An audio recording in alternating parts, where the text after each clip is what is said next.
the whole football stadium is packed, sold out.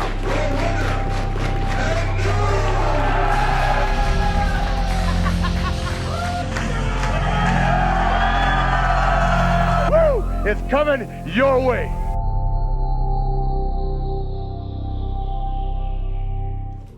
Thank you, I appreciate that.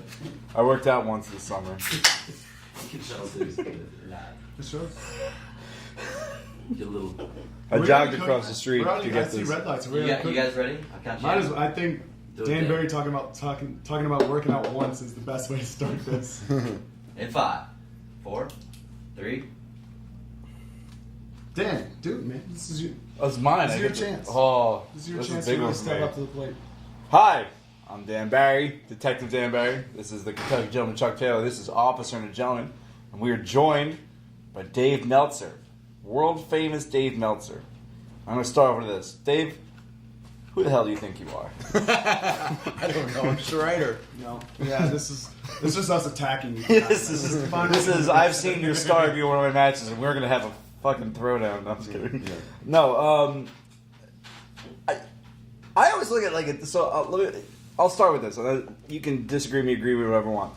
People give you a lot of credit for your star reviews. They hold you up to like a certain standard as to who you are, but they ignore the fact that it's an opinion. And they're like fucking Dave Meltzer, and like they all shit like he like whoever somebody shits on you because you didn't like one of their matches, and it's like yeah, but it's an opinion. It's an opinion. It's an editorial piece. Yeah.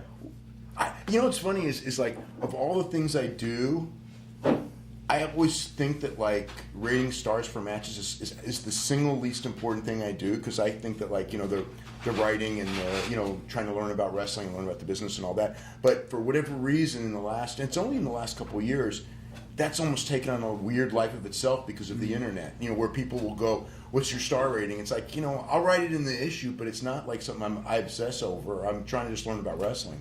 It's because to me, it's like the reason the star rating system works is because it's like this sort of like lack of attention span. So they can just go to like your newsletter and be like, oh, he gave this one 4 stars. Must be a really good match, and that's the end of the conversation. Even if you write like 3 paragraphs about it, It's the like bottom the star, right? Yeah. But to me, the positive of that is, in theory, it encourages people, if they see a good one, to seek it out and then learn about new wrestlers. In theory, that's the thing. It's not there for someone to go, oh, you know, it's like he only gave it like 4 3/4 stars, and it's like, dude, come on. There's in theory, there should only be 10 of those a year. You shouldn't say that's.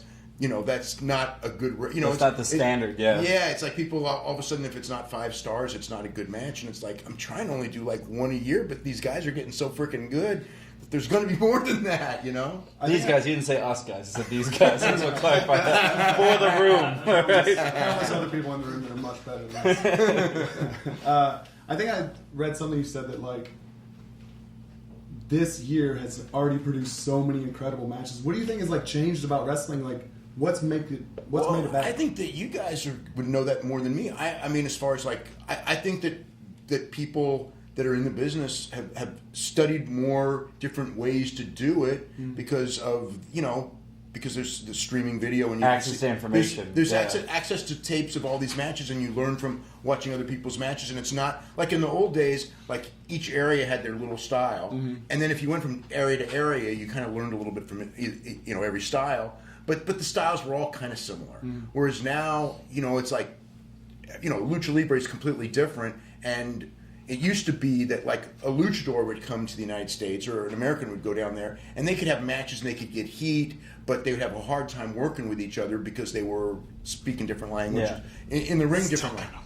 Yeah, you know, different stuff. But now, you know, like Phoenix, right? He comes in, and everybody can work with him because they're understanding of it. I mean, I remember in the past, I mean, it was like the matches would always break down, and you know, it took a long time for an American to go there to be fluent with the style. And when the Mexicans came up here, if they didn't work with each other, it was kind of tough. And so I think it's like the mentality of the new generation of wrestlers. But you know, wrestlers should.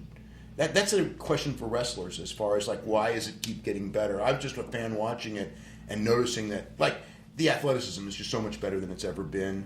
Yeah. But you'll have guys who come in and they're really good. They're really good athletes, And in time, they pick up the rest of it too. You know, sometimes people will go in there and they'll make their name on their athleticism. People go, well, yeah, okay, he can do flips, but he can't do anything else.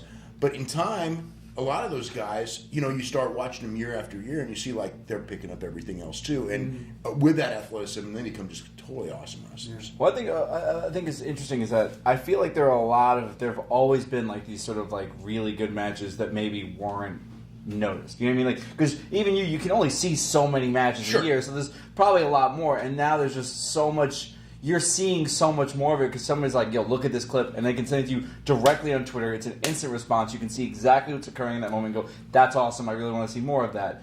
The downside is, for like new guys coming to wrestling, is that they are so exposed. They are, you know, they're at the beach in no underwear, like just trying to like do something. And so you can see somebody like in their debut match, but that guy's dog shit. It's like, it's their debut match. They're supposed to be dog shit. What is your opinion of that guy for years? Yeah, forever. And that's the hardest part is like trying to explain to like guys like, yeah, get out there, get your name known, but like, you know, wait till you know your shit. Like, me and Ricochet, when we first started, we got to suck on small shows that no one ever saw. Yeah. For years. For I don't know, 15 years. Going on 14 Nobody now. watches these shows, right? But guys today, like I tell even like I'm a trainer at the Chikara School. Our guys debut on one of the bigger indie promotions in America, and that's your first match, and it's tough for them. And then you have like this like sort of like, you know, like you'll watch it because now you have more access to it. You can see these things a lot easier. And so when you give like a star rating to something, yeah, like that star rating does not explain the entire backstory, the back catalog of that wrestler. Yeah. And I think that too many people kind of hang their hat on like the instant gratification of what is this star rating, what is this, and then, you know, people who are reading it also don't understand that sort of like, this guy's like third match and he has like 2 stars when he shouldn't have any. Like, you know what I mean? Like that. Yeah. But I don't know. I just think that's very interesting. Like the way like you are going to be more critiqued now because of this, and then they're going to be more critiqued now because you can see it, or not you, but writers in general, anybody who watches wrestling. And I think that it's like a very open and exposed sort of era of pro wrestling where like everyone can see everything. Yeah, but you know, with the inside, you know. I spend a lot of time analyzing wrestling because I don't get booked. But you know, another thing too is that I think that there's like there's a certain fan base that has a certain expectation. That's sometimes I think it's like is it too high or unrealistic in the sense of, put it this way, like if you're like really good, they expect you to be at your WrestleMania match every night, and if it's not, it's like, oh, it's a waste of our time. And it's like you can't, you have to pick your spots, obviously. Yes. Or you're not gonna, I mean, and you have to learn how to work, and every audience is different. You have to work for your audience, and I think a lot of people like people will go to me and go like, why would you like? Because I'll say like, I rate matches different in different places. Because it's not the same thing, and fans expect different. Fans in Japan expect a certain style. Fans in WWE expect a certain style.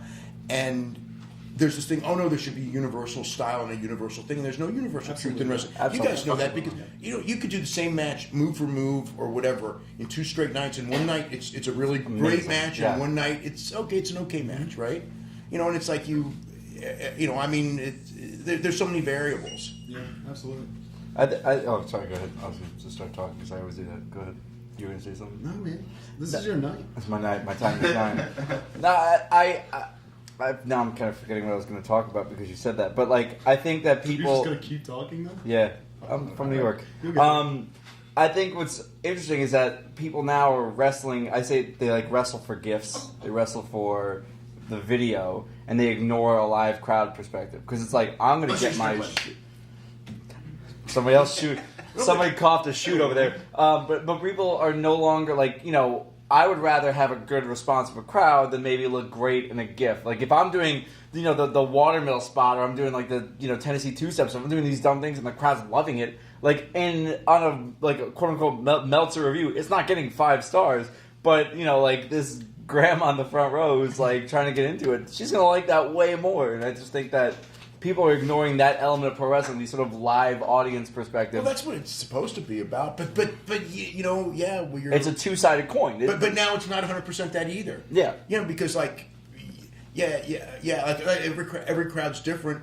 But when if you're a TV performer, if you're performing for the live crowd, you've got this whole TV audience that may be thinking something completely different, and little things that may work for the person in the front row may not necessarily work for the television audience. And the thing with the television audience is that because you don't get the response, nobody knows. Yeah, you get the responses from the internet right away, but that's a skewed response, and that's the people who are the loudest and not necessarily the majority. Yes. So no one knows, legitimately, no one knows what the majority thinks, and there is no majority because every fan's different. So it's like there's no, you have to cater, whatever your audience is, you have to cater to your whole audience. And so yeah, it's a. I would like to add on to that, like for example, you can hear. If I'm going to wrestle, Young Ricochet. If I'm going to wrestle Will Ospreay, you're going to get a certain style of match. You know what I mean? We're going to go in there and do our thing. But again, like if I'm going to wrestle Zack Sabre, you're going to get a completely different style of match. So like when I wrestle Will, and we do the style that people expect us to do. People book you to do that. Yeah. But then And the fans want that match when they see most do, but then some fans are like, oh, this ain't wrestling, this ain't it. It's like, no, maybe not to you, but like everyone's different. Like the majority of people do like it because that's what they book us for. But then like I said, like if you book me against Kyle O'Reilly or Sami Callihan, like we're gonna beat each other up. Yeah. You know what I mean? Or you book me against like Keith Lee or something, I'm just gonna get my ass whooped the whole time and then try to fight back. You know, it's again like it's different every single time. If you book me against Colt Cabana, people expect like a comedy match. But I know if I go in there with you or with anyone else, like I'm going to do the match that I think the promoter wants me to do. Because at the end of the day, they're the one paying me. Not very well, but they're the ones paying me. Speak for yourself, I'm loaded. Again, it is so different, and there is not one way to do something. There's not one way to wrestle. But some people think that there is. There's only one way. There's some people who grow up with this. They grew up with a certain style of wrestling, and anything that deviates from it is inherently bad. Yeah, but But I don't get why that's a thing. I don't. But to me, there's a million different ways to do it. And if it works, it works. And if it doesn't work, you'll learn it doesn't work. You're not going to do it. Like you just said earlier, like the Japanese fans expect a certain thing, American fans expect a different thing, even like Mexican fans expect a different thing. You know, everywhere you go, everyone expects a different match. And I think it's interesting because it's always one fan's perspective, and it's always treated like people give you more clout because you have the newsletter and you've been around forever, and you have the. But in the end of the day, regardless, it's one fan's perspective, and you could say it's a 5-star match, and then somebody could watch last year's Bola, the six man tag. It was the 5-star match because people started chanting 5 stars. Oh yeah.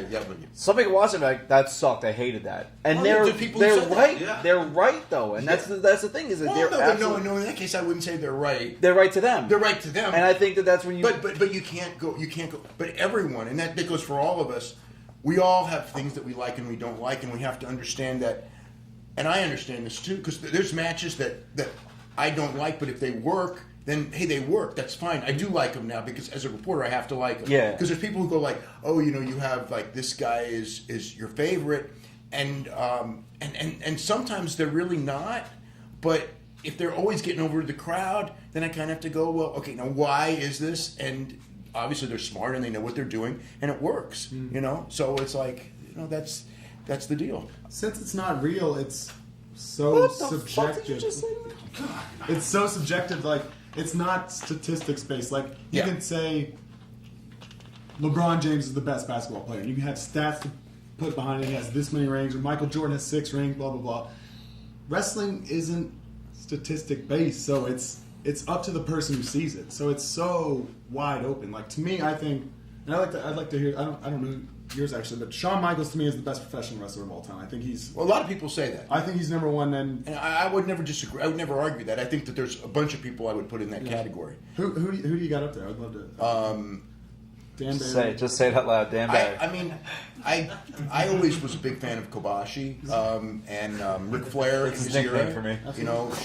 Shawn Michaels. You know what's funny is I always think about this because Shawn Michaels and Bret Hart were kind of like from the same period, and I used to, and Stones. I feel I used to always get asked like who was better, Shawn Michaels or Ric Flair, and at the time I would always say Shawn Michaels because he was more spectacular.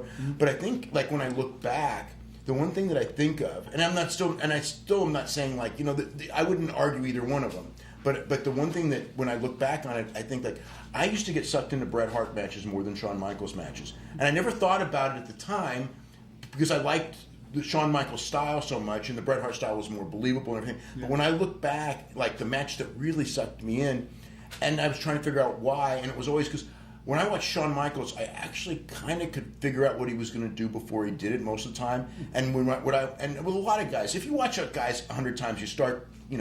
It's gonna happen. You start figuring out to a degree, and then sometimes they shock you, and that's always good. Bret, I could never figure out, even though he did the same moves, he would do them. He would pop up and do things at times, and also there was a certain drama in his match. It was more dramatic as opposed to more flashy.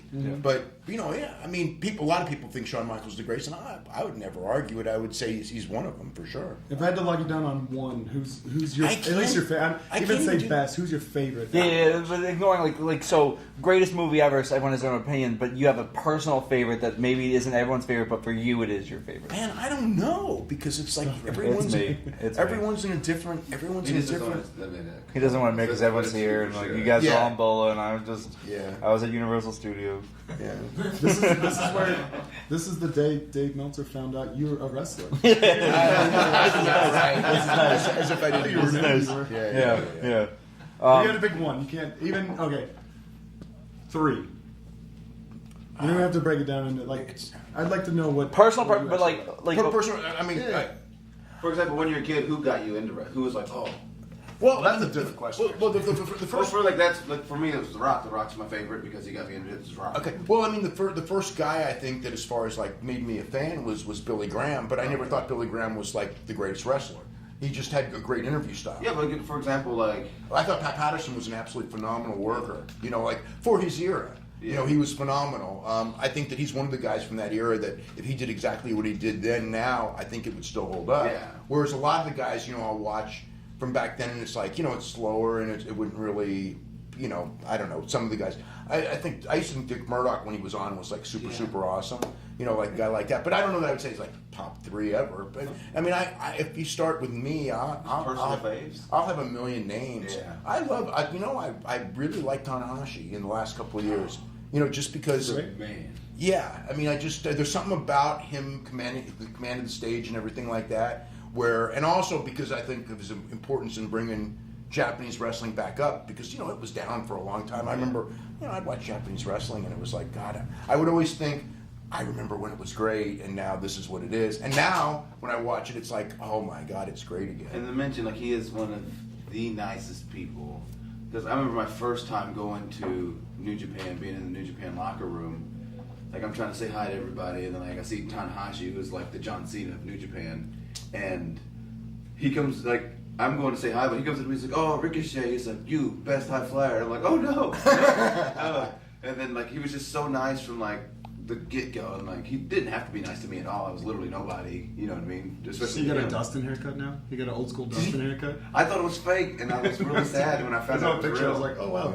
But he's such a cool, nice guy. All those, I mean, every guy in the New Japan locker room is awesome. But again, a guy who doesn't have to be, he was just the nicest guy ever, and I always thought that was really cool. On top of being one of, if not the best, going today. Yeah. I mean, he's a little banged up and he's older and everything like that. But he's also, what I always like about a lot of those guys there is I feel like they're really.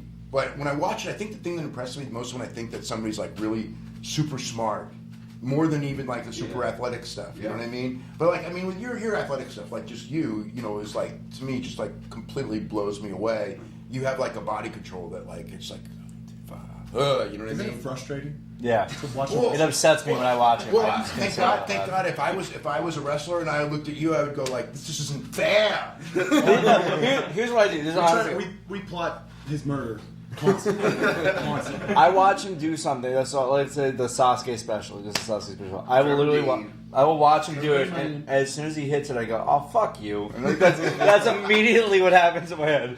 I'm just seeing him do this crazy stuff. I like to compare myself to Ricochet because it's hilarious. He was talking. He's like, "Oh, Tanahashi told me he was the best top flyer." He's like, "Well, he told me I was second best." That's Tanahashi did say that. Yeah. Big Dan Barry fan. It's a crazy thing to see. Like, so I used to team with Kenny in PWG back in like '09 or whatever it was. Yeah. And he was incredible back then. But to see what he has become recently, It's a different level. Next I used to team with that guy, and now it's like you're doing that. Like we're not even in the same sport. That's not what I do. That's how I feel about Trent, though. Like for me, like I mean, Trent isn't on Kenny's level. Like I'm not gonna. I think Trent's incredible. Trent's phenomenal, and Edit that out, please. Do not Yeah, put that on thing. just But censor it and put piece I of think shit. Trent sucks.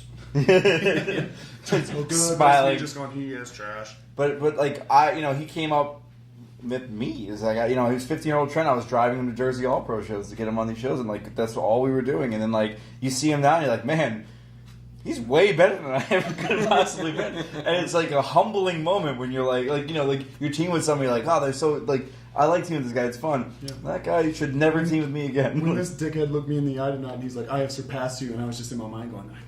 You could have said this 2 years ago. I gotta look Super cool. Dragon told me to be a dick. I gotta look tough with a belt on my shoulder. I'm like, you're absolutely right. Super Dragon told me to be a dick. I'm sorry. He told me to. I wanted to be What good if I just guy. started, the world champion of the company just starts crying like, I didn't mean it. Trevor, no! Start trying to hug you. Trevor, no. Team former best friends. I know you're not. I know he's not Japanese, but do you like Dustin? Him? Yeah. I don't. What's your favorite Dustin moment? Man, I don't. This is a legit question we've had in the show before, and I'm just making a real hard. I don't know, but there was what was the match? Was it with Marty Skrull? The match here a couple months ago with the thumbtacks and Yeah, the everything. weird death match we did? Yeah, I just remember like the last couple of minutes of the match. I was like that was like a really cool finish and a great match. Yeah. He came up with most of that. I like to take credit for things, but he came up with a lot of that. Yeah. I miss my calling as deathmatch guy, man. Wasted all those years on comedy spots. I should have been doing. Wasting all those years protecting my body and doing normal stuff. Could've I'd been. much rather have carved myself up. I could have been Terry Funk. I don't know about that one. By the way, that's a name. I would put that name right He's up at the top. Just he was so like I'll use the term malleable. Like he was just somebody who could be like anything on any given night, and it was so like going back as an adult watching like Terry Funk matches. You're like, oh yeah, like this is. There's a believability to this man that like most people just don't have to this day, and I mean that 100%. And he was like one of the first guys to ever call for a double moonsault. He literally said in a promo, he's like, I'm going to do a double back, ECW. double flip. And I was like, he literally said he's going to do a double moonsault. And that He told inspired it. Ricochet. He called it. All those years later. On a house show in Asbury Park, He did. called it. Yeah. Terry Funk, double back, double flip. Well, the thing with him that I always liked was number one, he was not predictable at all. No. When he worked, you know what I mean. And the other one is that I saw him in matches where like in shows with bad crowds, dead crowds, and it's one of those nights where it's a bad night, right? Mm-hmm. And guys that were really good on the undercard were not getting anything over, and he'd be sitting there looking through the curtain studying, and he would come out, and like in 15 seconds, everybody'd be screaming and yelling, and I couldn't even, it was his intensity. He had a certain intensity, and I remember him telling me that it's like from the minute you go through the curtain, like everything you're doing, you have to be a star. You know what I'm saying? Like, just like, he would just do things like where he would like kind of like loosen up on the ropes, but he would do it in a way that made you look like, oh, this guy's like a star. And so, yeah, I mean, like, he's very different from Shawn Michaels, but I would say in that way, I would put him... Did they ever wrestle? They might have. But I'm not sure. That's an interesting Googleable fact that you guys go. I don't know. I don't remember any big matches. I mean, I definitely remember. I remember Bret Hart and Terry Funk wrestling because I actually saw them wrestle live once. I think I have my favorite Terry Funk moment is so far removed from all of his classics, but I did a show in Connecticut. It's called Ex Boku Pro. Which Make it about you. Yeah. It's it's just the Dan Barry show now. And Terry. He was the spot was he was supposed to like beat up some guy to lead into he was going to be fighting in the main event of the show. So he comes out and he doesn't want to get in the ring because the microphone's on a cable. We didn't get a wireless mic. And Terry calls an audible and pile drives him on the floor. And it was one of those things where you're like, what are you doing? And then as he's walking away, he's just a pile driver. The guy's landing, he gets up, oh, that sucked. And he like went in the back. And I just remember that that image of just Terry Funk being like, I'm just going to shoot pile driver this kid right now. I don't know. It's my favorite Terry Funk story. When he came into ECW in the 90s, like, I don't know how in his 50s? In his 50s, right? Yeah, 52. Doing moonsaults to the floor that me at 31 wouldn't do. Yeah. Okay, so I was at the Tokyo Dome in 95. Okay, and he was in a 6-man tag, and he did a moonsault off the top rope to the floor. So, see, 95, he was born in 44, so he's 51 years old. So the thing is, and obviously I know he's got terrible knees, right? So he does this moonsault to the floor, and and then he's just selling his knees like crazy. And I'm thinking, oh my God, you've just ended your career. You know what I mean? I've just watched Terry Funk's career end in front of me, and and he's just selling it like crazy, like that's it. And of course he's fine. Yeah. But I mean his selling was beyond believable. It was like convincing. It's like it wasn't just pro wrestling selling. It was like, oh my God, I I guess because of his age, he was able to get away with people believing that he just ended his career right in front of them. I think because he paid attention to how people, when you really get hurt, we respond to things. Because he used to, he would kind of mutter things, and he would say things to himself, and the way he would punch the mat, and he would do things that were totally different than what you would normally see somebody doing. And I always thought that was a very I think of it now because you watch back now, but that's really cool. Oh my God, that's awesome. I'm gonna write that down. I do feel like a big problem in our current generation, and I'm very much included in that, is that we just do impressions of what we think pro wrestling is. So many of us do it, and I'm 100% guilty. But you just see a guy and you're just doing that because that's what you think you're supposed to do. And it's a sociopathic style of pro wrestling. Yeah, absolutely. Yeah. It's a sociopathic. It's us pretending we're human beings when we're not really. Yeah, the people forget the even the mindset or the psychology of a drop down. Why would somebody do a drop down? And people are just well, yeah, it's what you do. It's a universal spot, drop down. And it's no, there's no reason you're doing that. There is I don't think there is. I've heard people I've heard William Regal try to explain why you would do a drop down, and I'm like, you're a genius in pro wrestling, and I respect you a lot, but that's your idea of what it is. I still don't think you would ever do it, so let's just do it. The leapfrog is the one that I would always... I mean, the drop down, I kind of would be take their feet out, I assume, but a leapfrog... That's not what he says. No, but I'm saying, a drop down trying to take out their feet or whatever. Leapfrog, to me, is always just I don't know what it was you were doing. Because when they first started doing it, they weren't busting out hurricanranas at this moment in life. You know what I mean? You weren't seeing a Frankensteiner in the the 60s. It was just a... I think it's just it's the colors we paint with. It's what has become our sport now. Sport, I don't even like calling it that, but it's what's become our... I don't even know a better word. I'll use sport because I can think of a better word, but that's just what we do. And you play with those different ideas. It's very...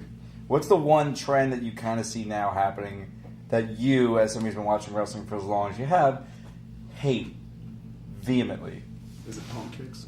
Oh man, I don't know. Sometimes it's not so much in ring, but sometimes fan chants. Which they got the right to chant anything they want. But sometimes there's chants that I feel like they're remote control chants that they're doing to do that they're not. It's not an emotional chant. If it's an emotional chant, I think that's great. But it's just this is our time. Either we're going to do it to be noticed, and at the detriment of a match, which I hate, or they're doing it because it's our job is to do it at this moment, and they're doing impressions of what they think they should do. I always think, I'm going to say this, it's American fans doing impressions of what British fans were doing before that, because I think every chant that occurs in America now is some bastardized version of a chant that we had heard in England. And I mean that the Enzo Amore chants, come on, that is legit dead ripoff, and I just think that's just that. That doesn't that stuff doesn't bother me when you're chanting for a guy, but when it's I don't even know a specific... I would say, for example, if two guys are down, they just do this hard match and double down. Everyone's down.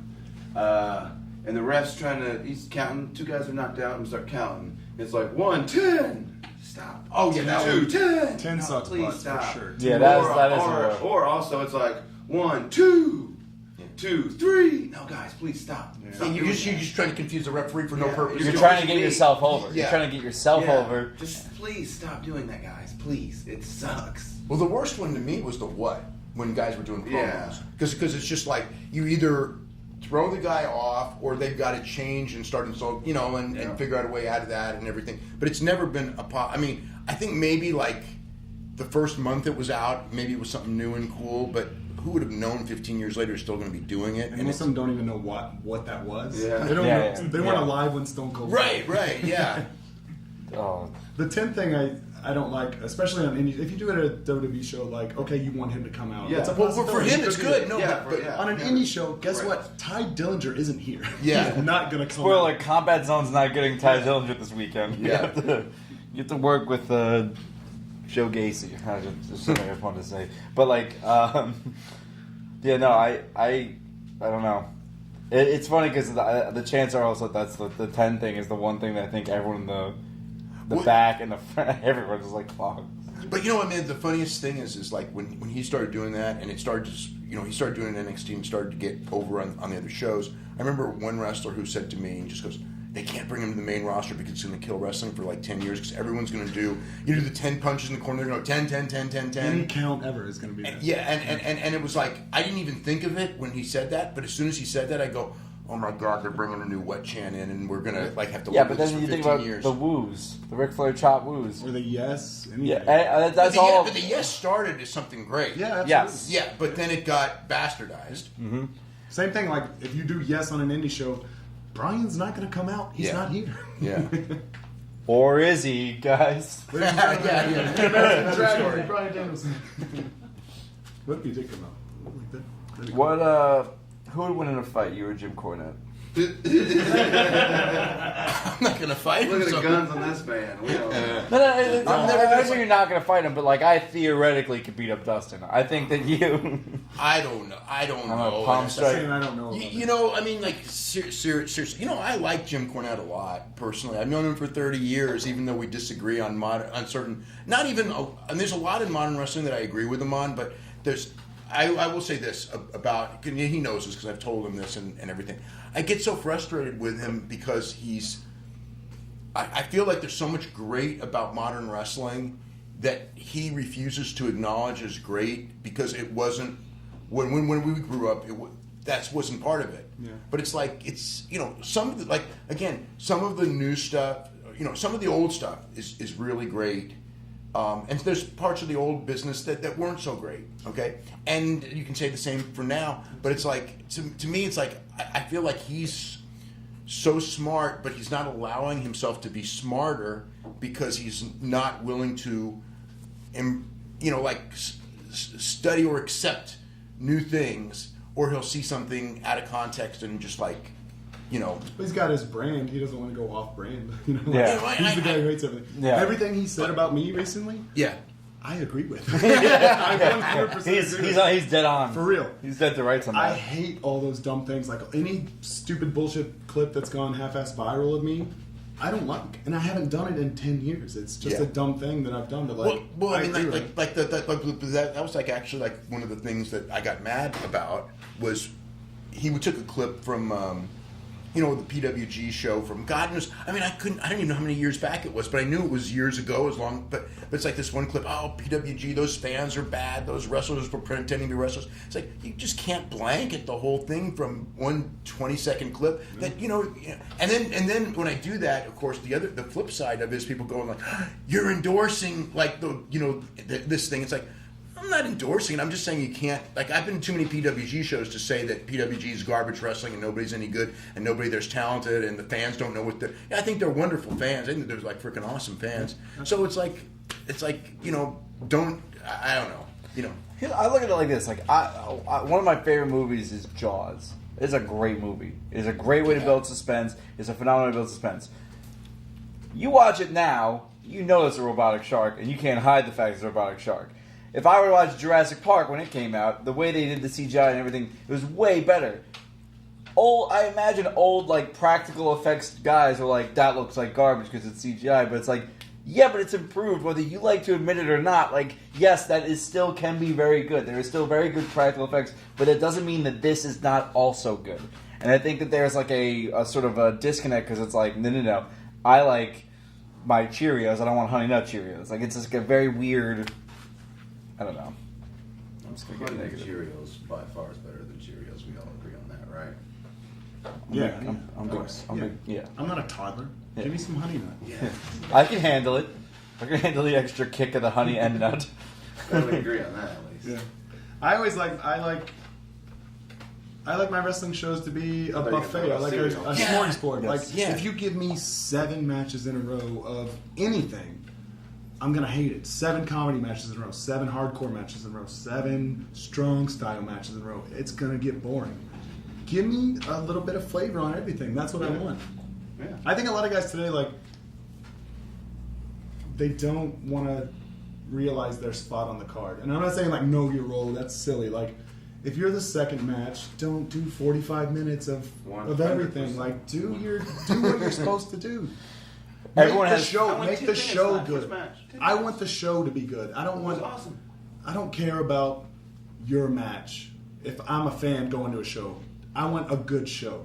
You know what I mean? Like if I'm watching a movie, I don't care that like the movie sucked, but there was that one like 7-minute scene that was incredible. No, make the movie good. Yeah. I like the buffet. I think that if you watch like wrestling now, I feel like everyone has that sort of addiction to like the falsy sequences and like those type of things. And I feel like that is hands down awful because if every match has falsies, no matches have falsies. It removes the idea of falsies and it's, this isn't the finish because it's only the first finisher they're hitting. If every And it's match is like, great, no match is good. Yeah, so you have to have like a match where flash pin, no falsies. You need to have these sort of like these different styles come in, and I think the problem is that when people do that,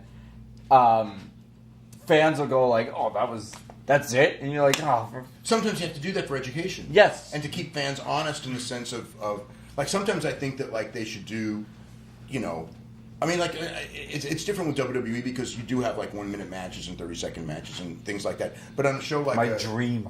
But I always think that like with Japan and they did that with the Takahashi Kushida match. I thought that 2-minute match was awesome because the good thing about it is that like the people were kind of starting to get in a pattern where I'm not going to believe any finish for the first 10 minutes. It's a championship match, right?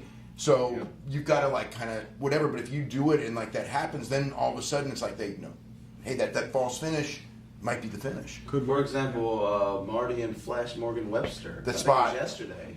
Marty's cutting this promo on him, talking about I'm the defending champion, He's not whatever. amazing. I give you 3 seconds to get out of my ring. 1, he headbutts and goes down. 1, 2, 3. Marty's foot was on the rope, but the fans were going nuts. I'm just saying, They were going nuts. if he hears you talking about him, his head won't be able to fit through the door. It will continue to. Both of those guys, Flash and Marty. Well, he's just got a weird head. But and I was like, that should have been the finish. I thought It should have just been the finish. I thought it was, and I thought it was awesome when it happened. And yeah, it should have just been that. They didn't even need a match after that.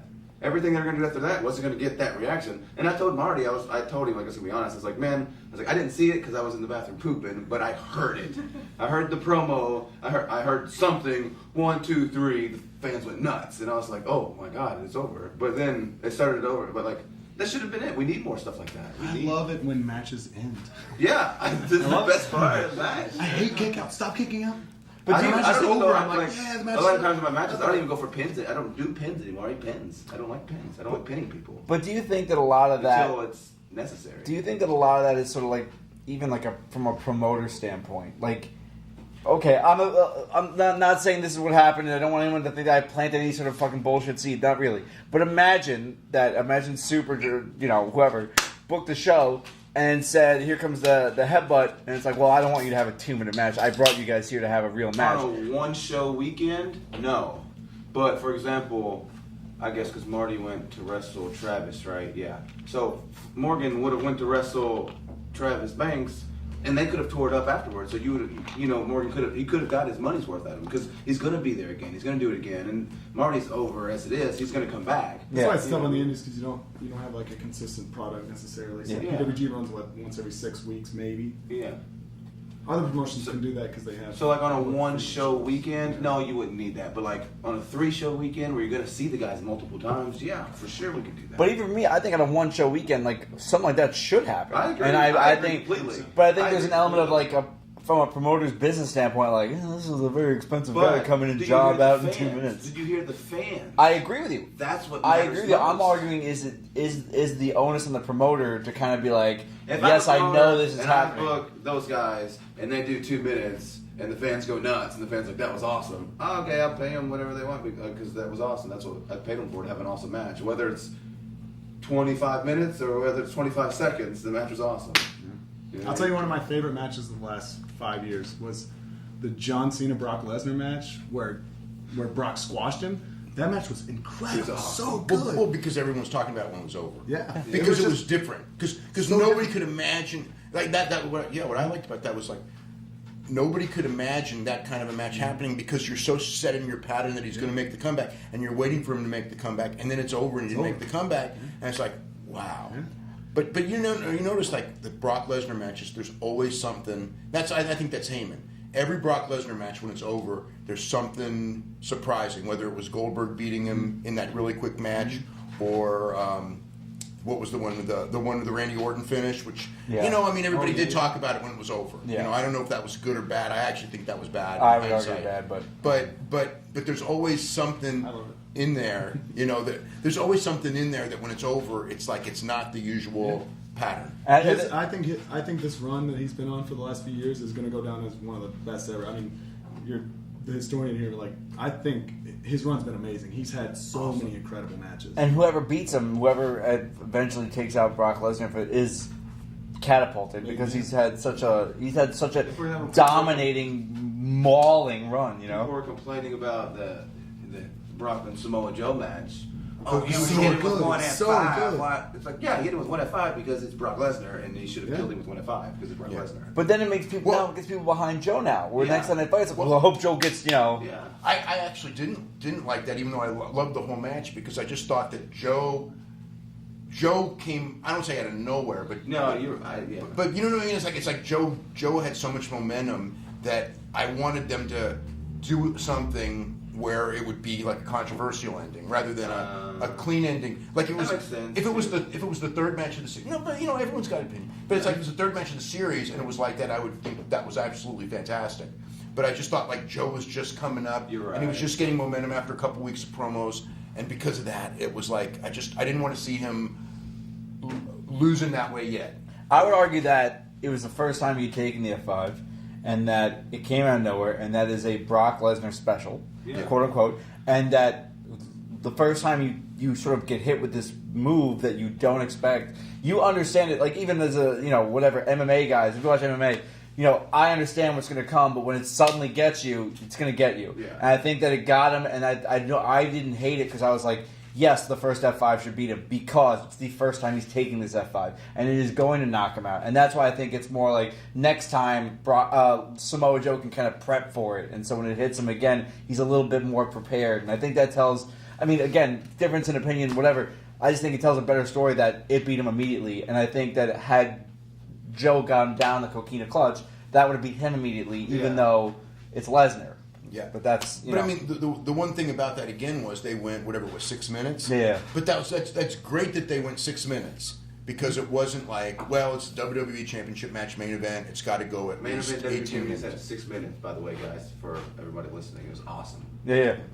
And it made people talk about it the next day, and it was 6 minutes long. If you read the results, you see WWE Championship match, 19 minutes, 26 minutes. You're like, oh, fine, that's always going to happen. You see 6 minutes, you're like, wait, what? Like, okay, Yeah. that's actually On a pay-per-view, Yeah. I think that like doing that every now and then is good. Yeah. Changes the dynamic. I like when finishers are finishers, man. I miss that. Too many guys kick out. Yeah. In non like grudge scenarios. Like if I'm hitting you with my finisher and you're kicking out, it's like the first time we've ever wrestled, we have no established storyline or whatever. To me, it's just like, all right, well then why am I even attempting to quote unquote use a finisher? And I do understand the idea that the finisher is sort of an afterthought now, if that makes sense. You know what I mean? Like it's great that let's say I did the F5. F5 is a great move. The finisher isn't the afterthought. It's the story of like what will it take to put this person down. But I think that to an extent, sometimes like one is more than enough. Like you should take that and be out cold because it doesn't take a series of haymakers to knock out a boxer. It takes one. That's a serious thought process that people have to acknowledge. But then fans, I didn't get my money's worth. That match was 6 minutes long. I don't know, man. But the whole show, fits together. Because I mean, the thing on that is I think that the key on if you're doing something like that, because like on the show with the Takahashi match, the one thing is like, some people might have for a moment been disappointed because they wanted this great match, but what happened next, they gave people like an incredible match next. So by the end of the night, it's like, wow, you know what I mean? If like the rest of the card sucked, then that wouldn't necessarily have been so good. Yeah. But because the rest of the card was so good, that became it became a talking point rather than just another great match on the show. Yep. And like you said, like the stuff they did after that was so good because the build up from that match to the next point that they did was so good because of what they did in that 2-minute match they had. So I think it's cool. I think it's great the way they do that stuff. What's your favorite bad match? Bad match? Yeah. Like a match that is really not good, but you like it. Man, I don't know. I'm not. Oh God. I know it's a very obscure and weird question. So I don't like watching bad wrestling. I know a lot of people. I want to. Do it. Yeah, like I watch it. I'm like, I can't watch it, and I have to stop watching it. It upsets me. It upsets me so I don't know. much. I just. Like These guys are trying. My buddy Jason Cade loves watching bad wrestling. He loves watching bad movies. He loves that stuff.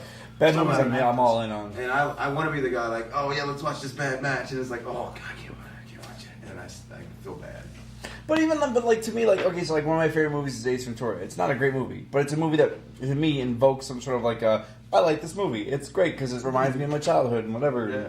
I think that there's always like one of my trainer's favorite wrestlers was Wahoo McDaniel, and he goes, if I watch him now, I hate Wahoo McDaniel because he's garbage. But to me, there's still that like, yes, he's garbage, but in his time he wasn't. Yes, true. You know what I mean? It's like I always think it's not fair to look with our eyes at something from 30 years ago because those guys weren't performing for us; they were performing for them at that time. So like when people go like to me when people go like, okay, I watched this match and it didn't hold up, and it's just like it's not supposed to. It's like they didn't know what wrestling was going to look like in 2017. How could they work for a 2017 audience? I mean, some of those matches do look really great, but the ones that don't, if they were considered great in their time, because I watched like a Ric Flair Barry Windham match that when I was a kid I thought was the greatest match ever, and then I watched on WWE Network because it had just been uploaded, and I mean it was still great. Don't get me wrong, but it's like, gosh, some of the matches I watch now are way better than this. And then I thought, that's my problem. That's not their problem, because at the time they did it, I thought it was like the greatest thing I ever saw, and it was. So I think it's like you really can't judge stuff from 30 years ago unless because it's all about time and place and context anyway. I mean, one thing I think that was good about the old thing is like, when they worked in like the same city week after week, and they would tell a story, and this match had to lead to this match, and they'd have to tell different stories to lead to it, rather than, kind of like you're doing your match, like you'll do a match in a city, but it's not you're not building for a return, and you're not building for a story, and you don't even know when you'll be back necessarily for that company, right? Yeah. Whereas before, like if they were working like a weekly, it's like one of the matches is like say that the heels keeps running away, and the whole idea is to build to a cage match or a lumberjack match or something like that. Or there's a match where the whole idea is, like somebody bleeds, and that's the whole match is just to bleed to set up like a no stopping for blood match or whatever. It's like that was like an art form of working, the same match 6 weeks in a row in the same city, where the match was always completely different because. Rather than, the standard... Just have a match. Just have a match. Just an exhibition. Exhibition, Yeah. Which I get booked a lot in those. The exhibitions that have no stake or whatever. I just like... But it's hard to have a stake on an independent show because you have no TV anyway. Yeah. And you're just, it's just a different thing. And, it's like, you can't, like, book show to show to show because you don't know who's going to be on the next show. You know, it's like today's this form of independent wrestling at PWG. It's a completely different animal from anything I've ever seen before. I mean, it's fantastic, but it's different. But I think they treat This is an all-star show. It's just it's a greatest hits. Yeah, it's a great it's what it is. It's a greatest hits. But you can't knock it for that because that's what it has to be. Because if it wasn't that, it wouldn't even exist. It wouldn't be anything. Yeah, because we wouldn't be talking about it, and we wouldn't all be fans wouldn't be flying from all over the world to come to Reseda if it was just another group that runs Reseda. That's why I get so excited when we can actually sprinkle in those little bits of story beats, like I love with it. me and Trevor tonight, or like the whole thing with Zach and all them. Like, Love it. Well, I think it's so gratifying. Like when people actually react to character beats instead of a move. It's the most gratifying thing in wrestling. But the fans want to. Absolutely. They want that. They want that a lot. People who come in, like a lot of debut guys will come into PWG and they think the only thing they know about PWG is the highlight videos that go on YouTube, and they think like, oh, I just have to do every move I've ever done. No, the people want to. He was saying to the mic a little louder. The people want to react to characters. They love everything, and they get behind characters and people the most. That's Again, Yes. for example, not taking away from his in-ring work, but Marty. You know what I mean? Like you have a guy like Will Ospreay who's going to go out there and do every amazing thing ever you can do. It's going to be awesome. But then you got Marty going out there going, chicken wing, and the fans love it, and they get up and yell chicken wing all at the same time, and they love it. And he does the finger break, and they yell it, and they love everything. And he's not doing moves; he's just yelling stuff. We did me You know and what I mean? And they love it just as much as Will doing a backflip. me and Zach last month. I think the biggest pop of the match was me getting a rope break. Yeah.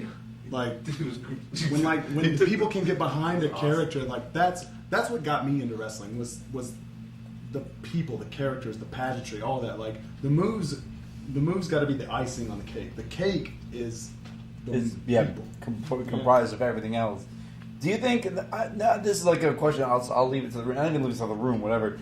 I think that a lot of times promoters. What do you got? Yeah, I think a lot of times promoters create these sort of ideas for what they have for stories, and they want to create these story arcs in their promotions, or whatever.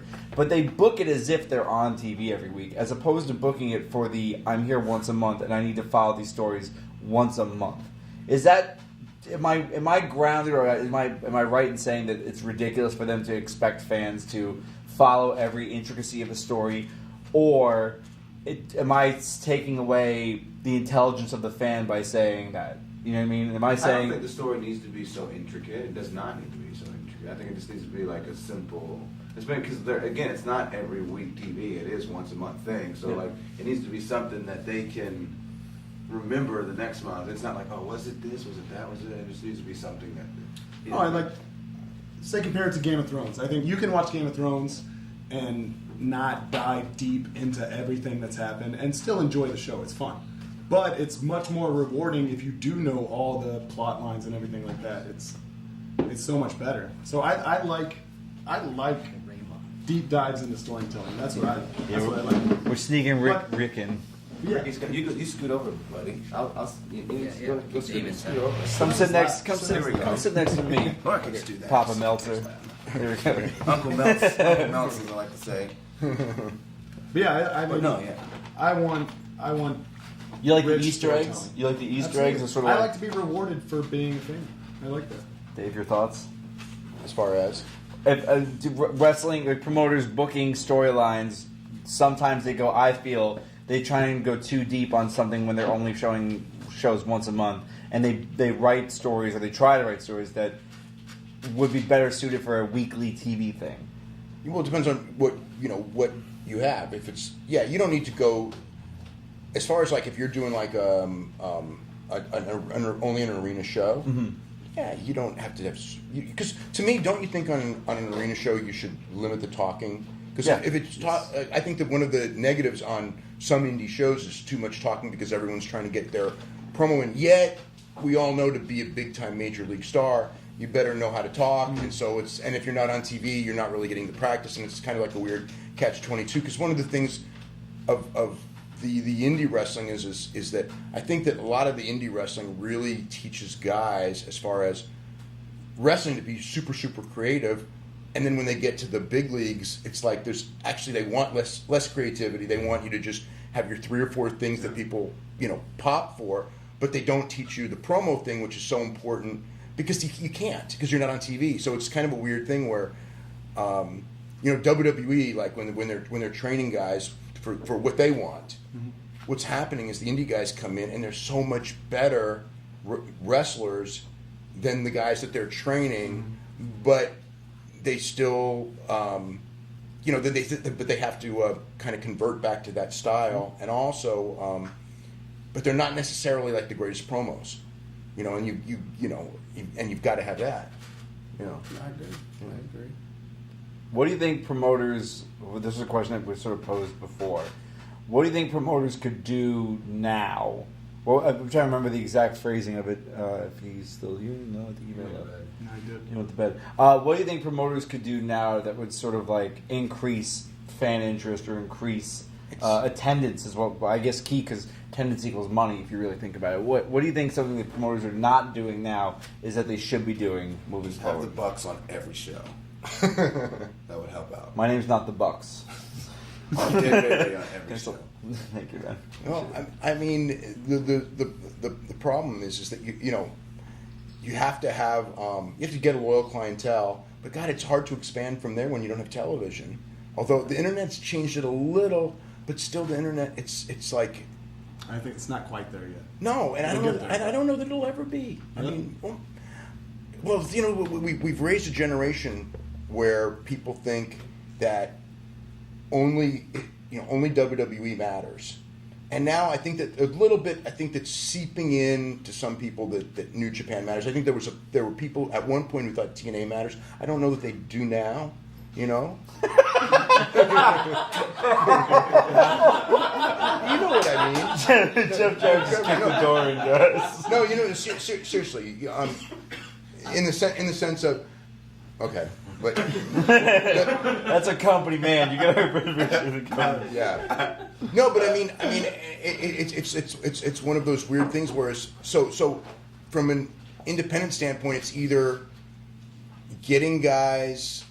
I think it's just super difficult, but like there are guys that can help, but I mean I don't know how you. That's to me that's a hard question. That's a real mystery. It's like, okay, you can get like super, ardent fans, certain couple hundred or whatever like that follow everything and want to see certain name guys and or just want to see wrestling at a good level. But as far as getting, how do you draw 10,000 people like that? And it's like, I don't have a freaking clue, without television. And no one else is doing it. Nobody ever did without television. And now, but even with television, because not enough eyeballs are on the television, even TV alone, like local TV doesn't mean anything anymore. Never. And then the national 20 TV, the national TV meant something when you had, I think Spike meant something, Yeah. but when because there's over 1 million viewers. Mm-hmm. But now the TV, it's there. It means a little bit, but it's not it's not enough to even having that TV is not enough to pop a big crowd. Yeah. But I mean, somebody brought up like what about like my generation people, the older fans? Because I remember when I would go, like, this is like years ago when I would go to indies before this like we'll go back 15 years, okay, and I would start going to these shows, and the one thing that I remembered was when I was a kid going to shows, it was people of every age. There were like tons of little kids going to shows when I was a little kid, and there were the front rows, because everyone had season tickets. They were all old. They were all 40s, 50s, 60s. Even though now that's my age, but they were all old to me, right? Yeah. And they were all into it. But you had people of all ages. And now, what I noticed years later was it was guys in their 20s.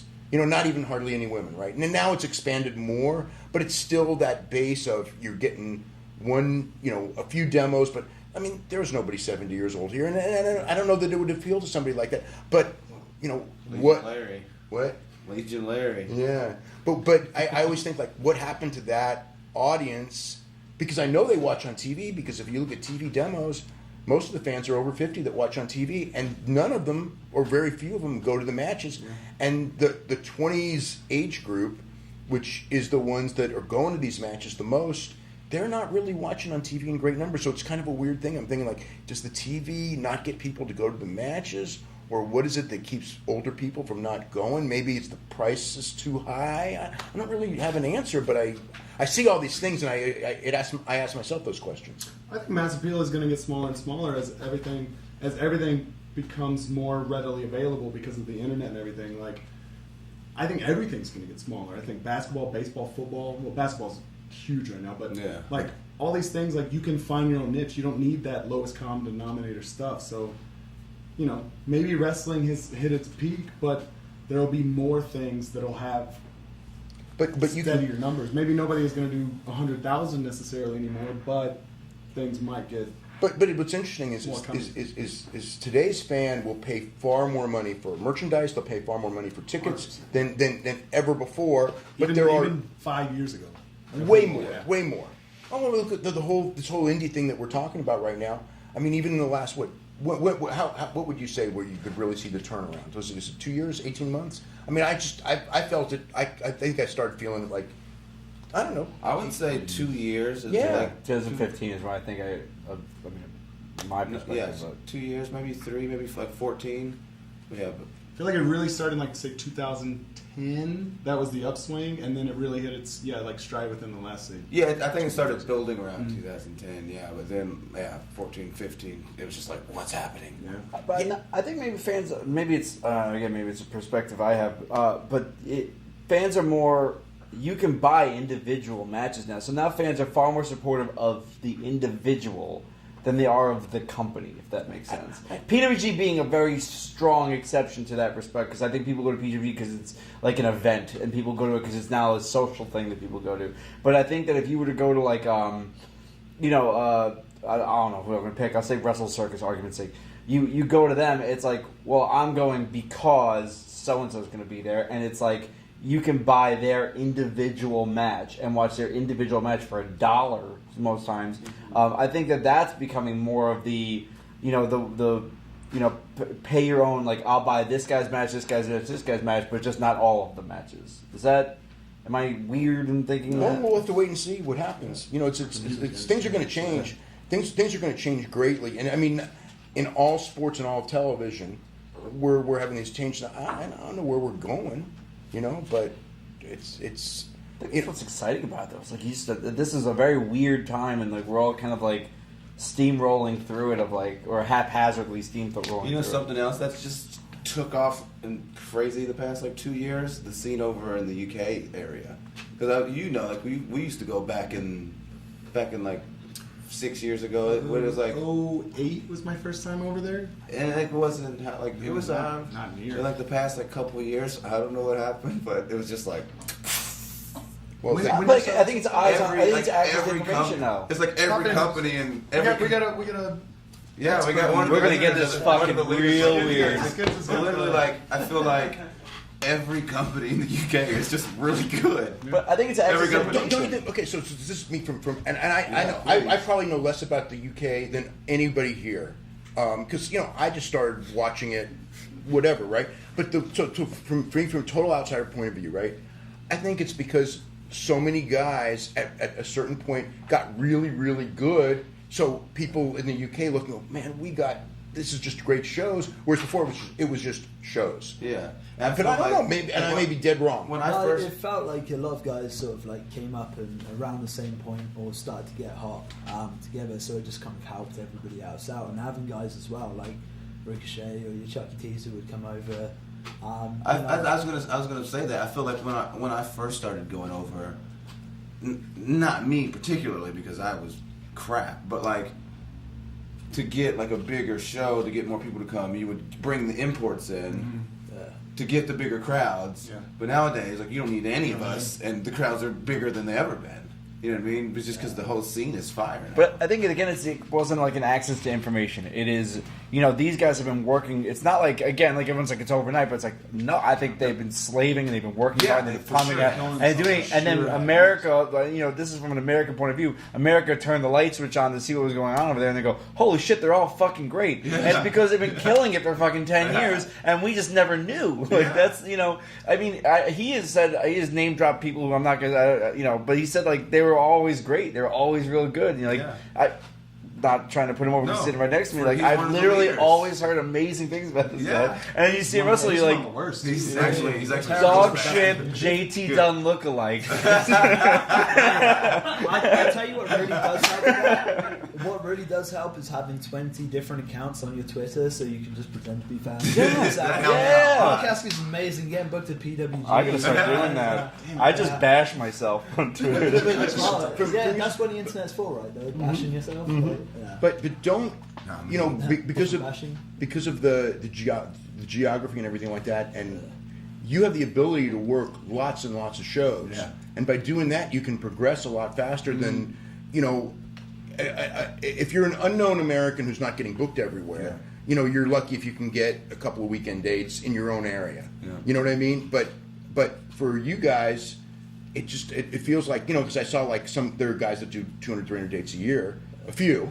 But it's like, but Ligero, God, Ligero, like he wrestles every day. Yeah, he told me he did 293 shows last year. He's probably underselling it. He probably did more than that. Yeah, he's a madman. But they also, I think the European Union also helped with that because they can go to like Germany in a weekend and go wrestle. Well, somebody had to fuck that up. But they go to Germany, they go to Ireland, they can literally wrestle, and it's a very short flight for most of these trips. Whereas, like, even in America, like, I can't go to fucking Canada, and it's literally right next door. And I think it's interesting because they get to work, like, a bunch of unique different styles in that same area, and you get to learn from fundamentally completely different wrestling styles, but similar. And I think that it's a good... And they all do half-ass American shit. More than half-ass. But no, I'm saying, the Brits, like, so there's, let's say 4 wrestling styles. There's the American style, Japanese style, Mexican style, and then the British style, right? There's no one else. But don't you think that like in Japan there's like several different Japanese styles? Yeah, there's the companies that have incorporated other stuff, like they'll bring in the Lucha Libre or the Lancashire, and like they'll do that. But like, I think those are those are 4 predominantly major styles. the 4 styles, and there are subsections. And then the other country is just doing like their interpretation of whatever they do, but. Mark Haskell sucks, man. We just really wanted you to sit here so we could just remind you that you were just dog shit. Just that I'm the worst person ever. But thanks for coming, man. No, thank you for having me. I appreciate it. When did you start? I started training when I was 15. I'm 29 now, but I got into shows like 3 years after I started training. So my training was pretty tough. Where you started? Yeah, I had to do math now. Yeah, 2003, dude. I had the most horrendous experience the other day. The when day I after realized, 15 like, is my first match. I was on a show with a girl who was only 17 years old, and that the Fight Club show. Yeah, she was 3 years old when I started training. Like we wrestled each other on that show. We did, and she walked by, and I was like, oh, what's her deal? And they were like, oh, she's 17. I was like, I'll just kill myself now. It's great. I'll just. I started training in 2001, and she was not a human yet. Yeah, I hate myself. Dan Barry's older than I am. Yeah, I am. It's funny is that like of all the people on here, I've been wrestling longer than all of them. But you guys only recently found out who the fuck I was. And I think that's hilarious. It's one of my favorite things. I've only been wrestling long enough for you guys to not know who I was. And 2000. I started in 2000. And you, Dave Meltzer, found out I existed when I went to PWG for 3 minutes. In this interview. 2 years ago. No. He found out who you were when he walked in this room. Who's that guy? Looks like the less talented member of Team Tremendous. Dave Bandy over here. What's his name? Dave Bandy. Okay, so what do you think is the best wrestling show of all time? In what sense? Like individual call? No, like front to back as an entire experience, the best show. Oh man, I'll give you a second. I think my favorite. Is it WrestleMania 17? Is probably my favorite. That's my favorite. That's my favorite WrestleMania. WrestleMania. That's my favorite WrestleMania. 10 and 17 are probably the 2 best, right? I think that's my favorite for sure. I think if I had a fave, I don't know. because I think like some of the shows that I see now I like more than like even in the past. And I like O2 SummerSlam was pretty good. I just watched that the other day. It's incredible. It's Yeah, awesome. it was really good. O2 SummerSlam, awesome. But yeah, like Well, I mean, what year was it? 1989 Great American Bash in I was Baltimore. Didn't you guys saw that one? I was one. Yeah, so that was that. But that show was for that era. I remember going to that one. That show was like awesome, up and down. WCW had a lot of really good shows. They were always ignored because it was just like it was always still presented as that like. there you speaking. No, but it's true. Like whether you want to say it or not, there was Coke and Pepsi, and WCW was Pepsi, and it was always treated as like the second tier. And I think they always had really good matches. They were always overlooked because it wasn't. Wait, you take Coke over Pepsi? You think Coke is the bigger dog in that fight?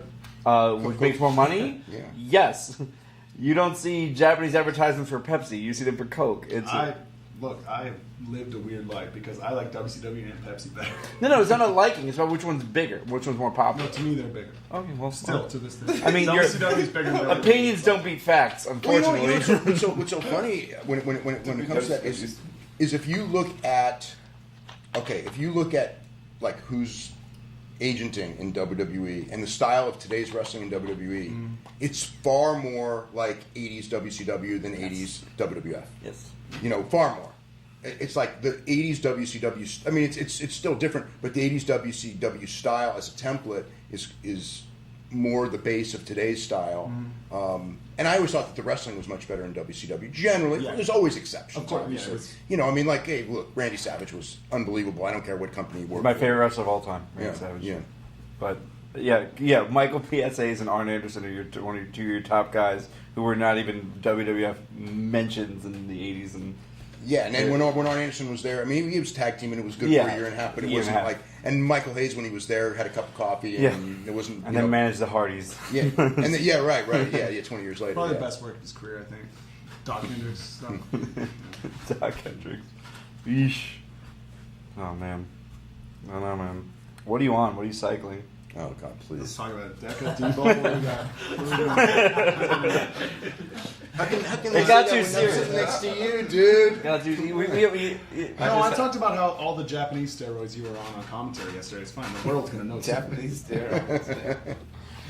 Well, we got too serious for too long. I had to start throwing in some weird stuff. Actually, you brought up Ace Ventura later, and earlier, and we had a question yesterday that I thought was a pretty good question because they're kind of similar actors. Who do you guys prefer? It's not a wrestling thing; it's a movie thing. Who do you guys prefer, Jim Carrey or Robin Williams? I say Robin Williams because I grew up with him. So that's why I said Jim Carrey because I grew up with Liar Liar, Ace Ventura. I think Robin Williams is way more versatile. Yeah. I would take Robin Williams as a more versatile actor. I would say he's a comedian. I would take Jim Carrey though. Okay. Because I think Robin Williams.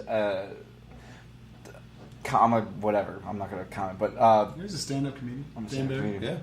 Yeah. So you know more about this than the rest. Well, of no. It's not about knowing. It's like it's always personal opinion. You know what I mean? Like He's worse. Like, as a see, I stand-up think than he is a Robin wrestler. Williams. Yeah. He's even Robin lower on Williams that. had better movies, but I just grew up on Jim. Jim Carrey was a better comedic personality than Robin Williams. I think Robin Williams was he would sort of like barrage you with these comedic things that almost you force you to laugh because it's like real like, oh wow, this guy's really coming at me. I think as an actor, 100% is Robin Williams, 100% because he was somebody who could be in Good Will Hunting and the genie from Aladdin, and both of them were awesome. What's that Jim Carrey movie?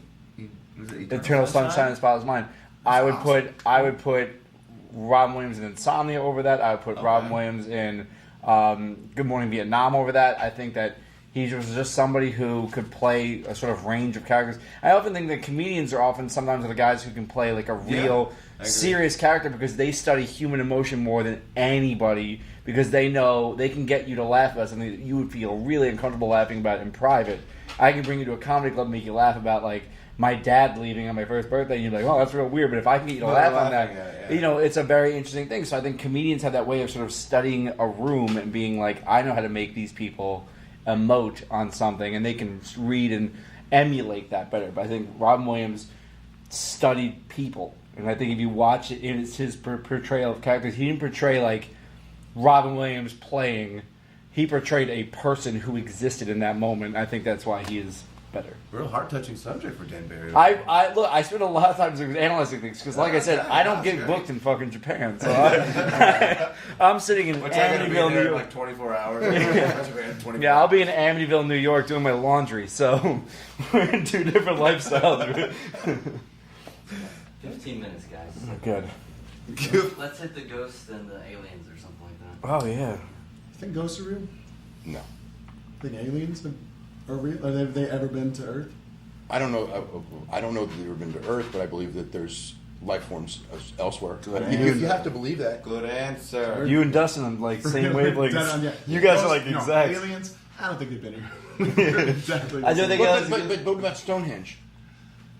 They prove that you can move it. You can move giant stones and putting a pebble underneath them. You ever see that little documentary? Yeah. There's ways to do it. Like there's logistical ways that people. But isn't like the math and all that stuff like way hundreds of years, thousands of years ahead of its time? Well, I don't know. Like But I don't believe it. Build like the pyramids and shit. You know what I mean? Like, if they can build some motherfucking pyramids, they can build. They can put stones up. Right? Yeah, they build pyramids. That's not how they build the pyramids. It's a little simple. They just ended up killing a shitload of fucking people. What's the idea that the Earth is? If you're not a Christian, the Earth is what 4 billion years old. I believe they say something like that. But that's just a hypothesis, an idea. Yeah. Who's to say that the Earth isn't 20 billion, 50 billion years That's old? what Moose said. Moose said you can't explain that stuff. That this is not even the most advanced civilization that's ever existed. The one we live in now. So maybe they did crazy shit before that, and then those are just the remnants, you know? Okay. It's a very interesting concept that you can think about. But it's like I think people, if they don't understand it, have to sort of simplify it and be like, the Earth is flat because I've never seen it round. It's like, There's actually like this rapper named Lil Dicky. He has a song called Pillow Talk, and the whole song is like about him and this girl debating on like whether or not like about aliens and whether God exists, and then like about like how we treat animals and all this stuff. And it's like a 10-minute song about stuff, but the way he does it is really interesting. Lil Dicky's a real weird rapper. I think is very interesting because Yeah. he'll sort of like throw in like it's a conversational piece more than it's. But he it's did one about, with like- Snoop Dogg too, I think, where he's like Yeah. trying to prove that he should be a rapper that exists. But, Right, Dave? What's your favorite rapper? Who's your favorite? No, who is your favorite rapper? Oh, that's out of my league. I'm so obsessed with wrestling that like I'm not saying I don't have a life, but rap I don't know that well. Who's the best hip hop wrestler ever? Because there's been a few. You mean like PN News type or whatever? Or Yeah. or like you're too cool, or you're. It's gonna be quick. PN News. Human Tornado. Human Tornado. That's maybe a little bit racist, but I don't know. he didn't rap. He was just a black guy. But he did like dance and stuff, like hip hop and stuff. He was more like a funk. dude. Funk. Who had the best wrestling entrance music in your entire watching of professional wrestling? Understand that entrance music. came out. Bobby Roode's awfully good, but my favorite's Minoru Suzuki. Okay. He's just awesome. Yeah. Don't you love that song? I like. I'm a big fan of Liger's too. But Suzuki, Well, Liger's because sometimes it's because of the guy. yeah. Liger's because the guy is so larger than life that the song I becomes love so. that song. Yeah, me too. But Suzuki's song is awesome, and it starts out you're like, this doesn't sound like Suzuki, but then it kicks in, you're like, oh, okay, this is cool. Shibata's theme song is No Shibata. Scrubs, I was right? just gonna It's say No Scrubs Shibata's. by TLC. Listen to the beginning of it and tell me that's not the beginning I'm of No gonna have Scrubs to by listen to TLC. it again. Oh Play it no. at home right now. Pause the video right now and play TLC's. The Acolytes, my favorite entrance music ever. Yeah. So good. So good. Mine is Walters and Timothy Thatcher's. That. That one. Yeah. That is hands down because when you hear the initial notes, you're like, oh yeah, and then they come out, it's very like stern. Oh, forget it. And I'm just admired, but The Rock's entrance music for me was always awesome. Which one? Rocky Maivia when he was. Yeah. We're like, if you smell The Rock, he's cooking. It's Yeah. cool. It just gets me every time. I don't know. Steve Cold Stone Austin, maybe. the Steve best Cold ever. Stone Austin. Steve- Maybe Oh, best yeah. ever. Just to confuse people. What? He's not saying that. And his is so like every time, like if you're at a restaurant and a waitress drops some glass and it breaks. Oh, yeah. Immediately, immediately, like or anywhere you go, if you hear glass breaks, that's what I'm going to go. To. But it is like a Ric Flair's sort of like because if you're at like a live wrestling show and Flair's music hits, having seen him walk, you get that moment of like, oh, it's Ric Flair, or like even Hogan when he was Taker's not with the dog. Oh, shit. Yeah. You And forget like obviously Michael's it's infamous. I hated his. Really? It's infamous. Just listen to like a dude like sing over his song. But after 20 years, it becomes just it's so connected to him. Yeah, like the Kurt Angle, "You Suck" is cool. Yeah. DX. DX, oh. but DX from the start. Yeah. Like that one didn't have to grow on me. I remember the first time I saw that act, I go like, fuck, these guys are going to be like, they're going to change the business. I mean, I saw it like right away, and like because that's when WCW was on top, and that was the first time I thought, oh my god, WCW doesn't know this is. Even though WWE with Brett and Shawn and that whole feud was to me way more interesting when WCW was doing, WCW was on top. When I saw like the whole presentation of DX, it was like, and then on Austin as well. That's when it was just like this thing's going to turn around again. That's what a perfect act for the time. They understood their audience better then than they could ever now. Yeah. You know what I mean? Like they captured the essence of an era. With those two acts. Do you think NWO also would be the same thing? Like, because to me, like when you think about WCW music, to me it was always like Jimmy Hart covering a popular song, and then the Outsiders or the New World Order music hit, and it's like, oh, this is totally different, and it's presented different. It's in black and white. It has like similar kind of theming to like a DX thing.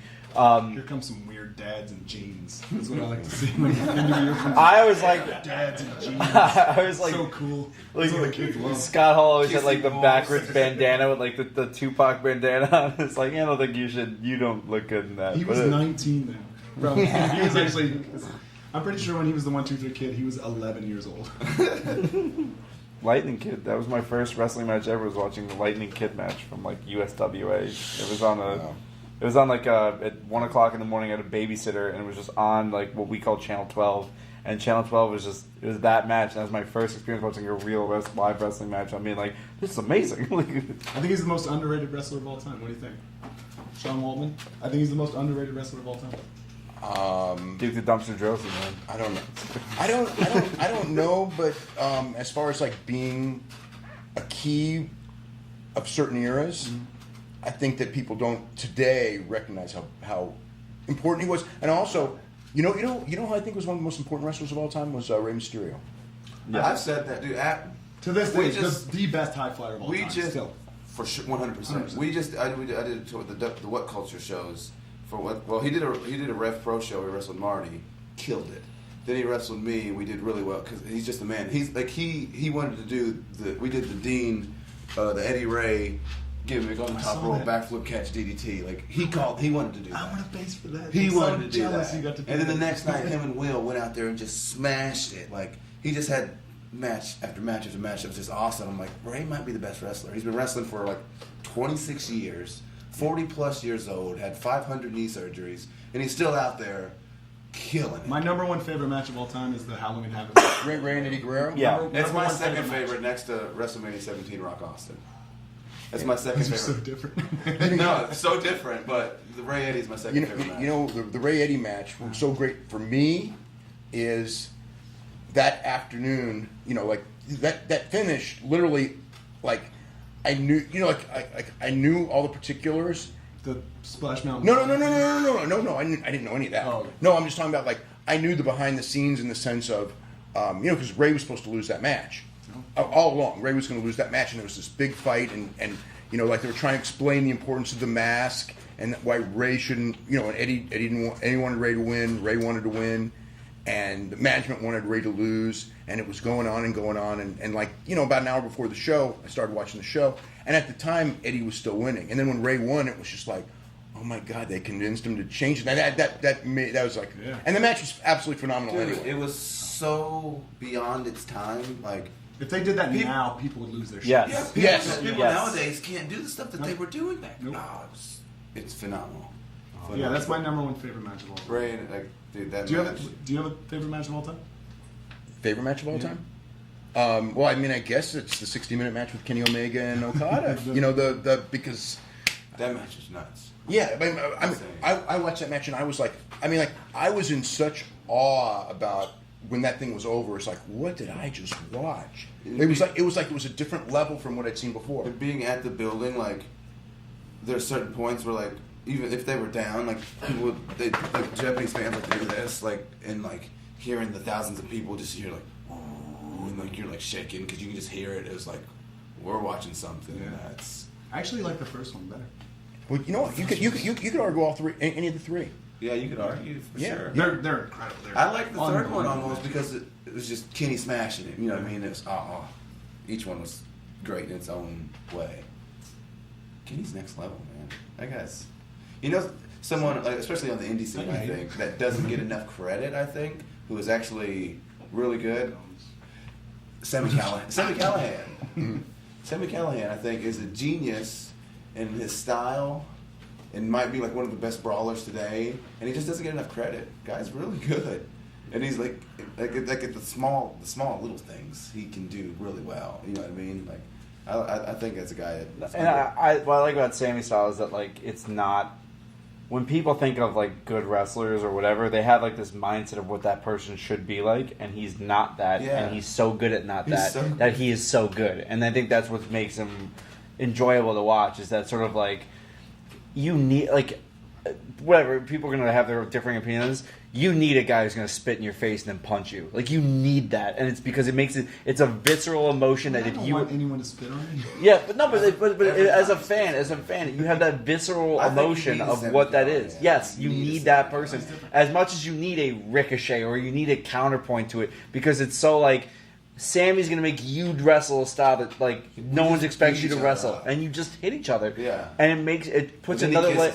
After the match. Yeah, because he's super weird, but like it changes the dynamic of who that person is when they're fighting, and it really makes it that much more interesting. I've wrestled him once in my life, and it's one of my favorite matches, and it's literally 9 minutes long. It was 9 minutes long, and I remember going in my head, I'm like, that's probably one of my favorite matches, and it's because we didn't do didn't do any of the crazy shit I can do. I didn't do any of the wild shit. It created an emotion of a match that I had not experienced. I was like, that's fucking awesome. I remember I wrestled Sammy Callahan before he sort of made a name for himself, and we were at this show where it was on a stage, and there was this box of raffle tickets just off to one side. We're in a 6-man tag. He brings this box of raffle tickets into the ring, takes a handful out, shoves them into my partner's mouth, puts them in an STF, and then as he's choking, he's coughing out raffle tickets. He's just picking them up and calling them out to the crowd. And he's just like, number 35! It's Sammy style, right? That's a really good Sammy. I love stuff like that. Yeah. Right. Some stuff that's like you just would never think and of. And it's in a moment that you can only do it in that moment. It's not going to exist again, and you just watched it. And it's so good. He's good at those things. He's just a super intense individual, and it's cool to see that through. And that's not a gimmick. The super intense thing isn't like it's not the bell rings and suddenly it's intense Sammy. It is a little inside baseball here, I know, but like when he's going over what he's going to do in a match, he's so much more intense than I am in the ring. Like he's in the back like, how about I give you this? And I'm like, dude, and in the ring. But I'm he's like, doing it to you, and you're like, he hits me in the back. I'm like, don't fucking hit me now. We went to Disneyland on Friday, and he was more intense at Disneyland on Friday than I've ever been in my entire life. Fuck you, Minnie Mouse. Dude, there's a roller coaster we gotta go on. It's so awesome. It's a flip and everything. Like, all right, man, it's Disney. We'll go on the rides. Like, it's okay. Dude, what a good guy. Love him. Love him. Not you piece of shit. God. Look at this. By the way, I am the shittiest wrestler on camera right now. And I'm gonna point that. No. I'm pointing that right now. No. Dave Meltzer's a better wrestler than I am. I'm on camera and I can wrestle to save my life. So no. Well, join the club. I've been doing it 16 years. Ready? Shield. Just yell shield. Just yell shield. Yeah, just yell shield. That's great. You gotta take home with the guns. All right, walk me through your arm day. I want to hear about it. It's not. It's just because I started when I was a kid, and maybe that's it. I started when I was a kid, and you've just always been jacked. I feel like it's like a he's kayfabe Jack. No, kayfabe really. Jack Meltzer. Not really. But from the age of 16 to 40, absolutely. And then for about a 10-year period, when I had my first son, I just stopped because I just felt like I felt like guilty going to the gym when I spent so much time working. I didn't want to take it away from my son. And then, after about 8 years of that, my wife started like buying home weights. and it was kind of like I think it was a hint. So She's like, get it, man. you know what I mean? Because I was like I gained like 25 pounds. You're a fat fuck. Yeah. Oh yeah. Well, like one day we have this like bicycles all of a sudden like right in front of the television set. Then we got this elliptical right in front of the television set, and she's like in incredible shape, so she didn't, and she was always going to the gym. So and then one day, and she starts bringing in these weights. And it's just like, oh, it's nice. I used to lift weights when I was younger until I turned 40, right? And then all of a sudden, one day, she just goes, you watch wrestling every Monday night for like, this was 2 hours, when Raw was 2 hours. And it's like... When it was watchable? Why don't you, why don't you just do something during the commercial breaks? And it's like, that makes sense. So then, like... Now, because there's so many commercials and it's so long, you are fucking And that was 3 hours, yeah. So, like... We started doing cocaine during the commercial. I get it. Yeah. So I guess that's what brought it back. But, I never ever looked like him, though. I think the fans need to see a double bicep. No, fuck no. I'm too Between old. you two. Come on, Y'all two, man. I'm too old. Scared? Did Yours are you better hear? than his. I went to the gym once this summer, and This is the go home right here. It's here from Dave, and then one from each on these two. Here you go, right there. Let's get a zoom in on We'll it. pretend like we're all in the Young Bucks, and we'll just kind of like lean. Hit a buy with That's me. it. Fuck yeah. Look at it! Whoa. That's so good. That's so good. Wow. That's awesome. You should see me last year. Yeah. Last year was a lot better. This year, dude, my that was good. shoulders all jacked, and I haven't even touched a weight in like 5 weeks. Dude. Me too. Yeah, they're in summer. We're on the same boat, Dave. One thing you'll have in common. All right, guys. I guess we can go home. Where am I going? Which camera are we on? That's a hot boy. I'm going to block out Mark Haskins here. Thank you guys very much. For Mark Haskins, for Ricochet, for Dan Barry, for Mr. Dave Meltzer. Thank you guys very much. This has been an Offer Center. Gentlemen, goodbye.